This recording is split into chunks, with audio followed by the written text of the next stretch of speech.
Sementara itu, Saudara, Direktur Reserse Kriminal Umum Polda Metro Jaya, Kombes Hengki Haryadi mengungkap penyuplai senjata api terkait kasus teroris DE yang tak lain pegawai BUMN di Bekasi, Jawa Barat. Polisi mengungkap penyuplai senjata DE berasal dari Jakarta, Semarang, dan bengkel modifikasi di Sumedang, Jawa Barat. Poinnya pengungkapan kasus terorisme yang ada di Bekasi. Ternyata dari barang bukti yang ada, hasil analisis kami bekerjasama dengan Densus 88, apabila ini deliknya masuk dalam tindak pidana teror, maka yang mengerjakan adalah Densus 88. Tetapi apabila ini deliknya delik umum, akan Polda Metro Jaya yang tangani, dan ternyata kami temukan entry point baru lagi untuk mengungkap peredaran senjata api. Ternyata ada beberapa sumber penyuplai senjata api ini, beberapa tersangka kita tangkap di Jakarta, baik di Jakarta, Semarang, dan terakhir ini bukan hanya penjual ya, termasuk bengkel modifikasi yang ada di Semarang maupun di Sumedang. Dan ini kualitasnya cukup baik, namun nanti akan diteliti lebih lanjut oleh Puslapor. DE adalah pendukung aktif dari Islamic State atau ISIS. Inilah beragam senjata yang ditemukan Densus 88 anti teror saat menggerebek rumah DE, pegawai PT KAI, tersangka teroris di Harapan Jaya, Bekasi Utara, Bekasi, Jawa Barat. 16 senjata api itu terdiri dari 11 senpi laras pendek dan 5 senpi laras panjang, termasuk ratusan butir peluru dan magazin. Selain senjata api, polisi juga menemukan bendera ISIS di rumah tersangka. Polisi menyebut DE berniat menyerang Makobrimob Kelapa II Depok, Jawa Barat dan juga markas TNI. Yang bersangkutan melakukan latihan-latihan, ya, udah beberapa kali melakukan latihan, ya. Kemudian memiliki rencana atau niatan untuk melakukan aksi kembali ke Makobrimob yang di Kelapa II dan Makobrimob yang di Jawa Barat. Juga terhadap beberapa markas tentara yang sudah dikenali atau ditandai, diprofiling oleh yang bersangkutan. Atas penangkapan DE, Menko Polhukam Mahfud MD tak menampik jika dikatakan BUMN kebobolan disusupi secara ideologis oleh paham terorisme. Ya seharusnya mitigasi kan sudah lama sebenarnya. Sejak awal pemerintahan ini kita sudah ngomongkan banyak sekali di BUMN itu terpapar. Di ASN juga banyak yang terpapar. Oleh sebab itu pemerintah akan langkah-langkah. Tapi masih ada yang jebol satu kayak gitu kan. Jadi perbaiki lagi. Artinya apakah BUMN dinilai gagal atau lalai Pak dalam mengawasi pegawainya? Maju lagi, Mas. Ya mungkin aja dari sudut ideologis ya. Kalau mungkin dari sudut profesionalitas pengelolaan mungkin bagus, tapi mungkin dari sudut ideologis ya kenyataannya kebobolan.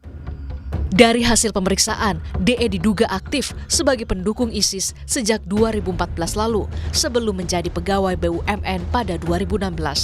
Kini, polisi pun mencari siapa pemasok senjata bagi DE. Tim Liputan, Kompas TV. Saudara, penangkapan petugas PT KAI sebagai tersangka teroris berinisial DE membuka tabir sindikat perdagangan peredaran senjata api ilegal. Polisi pun menangkap sejumlah penyuplai senjata api kepada DE di Semarang, Jakarta, dan Sumedang. Lebih lengkap kita bahas bersama Direktur Eksekutif Jaringan Moderat Indonesia. Sudah ada Pak Islah Bahrawi. Selamat petang Pak Islah, terima kasih sudah bergabung bersama kami di Kompas Petang. Selamat petang Mbak Cynthia. Pak Islah, kalau Anda melihat bagaimana sebenarnya DE ini bisa memperoleh senjata api dari pasar gelap?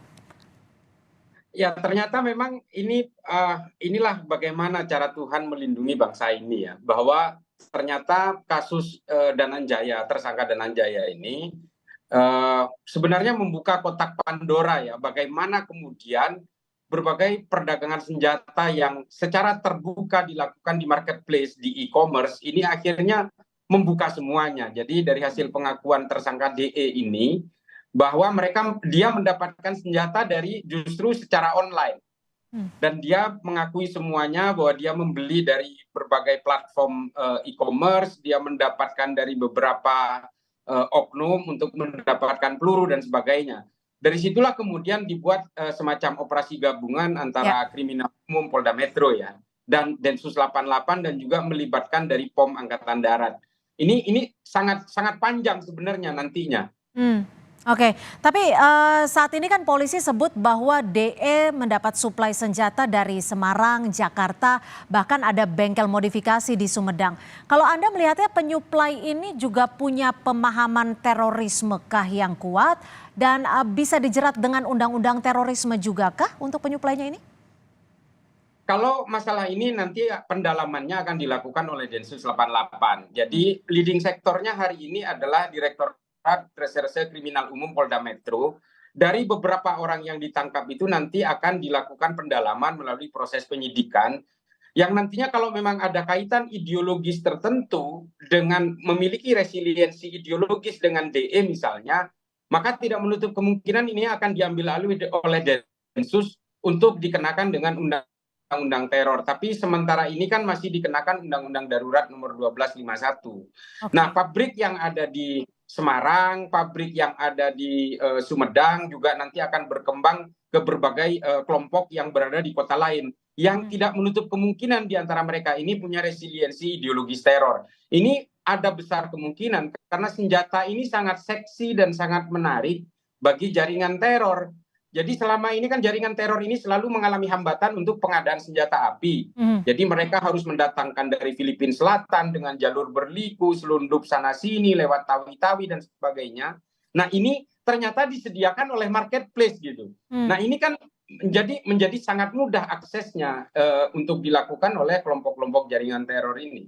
Oke, nah kalau untuk yang di Sumedang ini kan bentuknya home industry. Kalau Anda melihatnya seperti apa? Apakah memang ada pihak tertentu yang memiliki dana lebih luar biasa besar untuk membantu pembuatan di sini?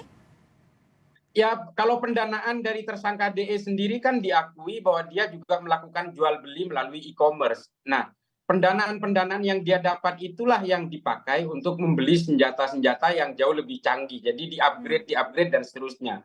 Jadi dia memiliki Baikal Makarov misalnya yang sangat langka dan juga senjata laras panjang, senapan serbu dan sebagainya ini justru didapat pendanaannya dari hasil transaksi di e-commerce karena dia juga melakukan jual beli di situ.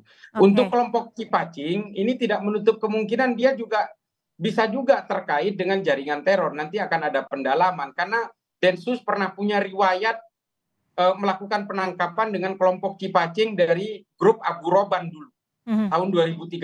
Nah ini pasti akan didalami secara serius oleh Densus 88. Oke, kalau tadi Anda menyebut ada upgrading seperti itu ya, jenis senjata yang dijual di marketplace, ada juga yang dimodifikasi. Apakah ini merupakan fenomena baru, senjata upper dan lower ini yang berbeda? Anda membacanya seperti apa?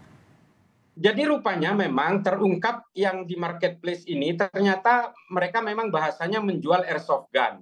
Tapi setelah itu, setelah terjadi kontak dan terjadi kedekatan antara penjual dan pembeli, mereka akan menawarkan senjata pabrikan di balik itu. Jadi mereka menjajaki dulu calon pembelinya ini siapa.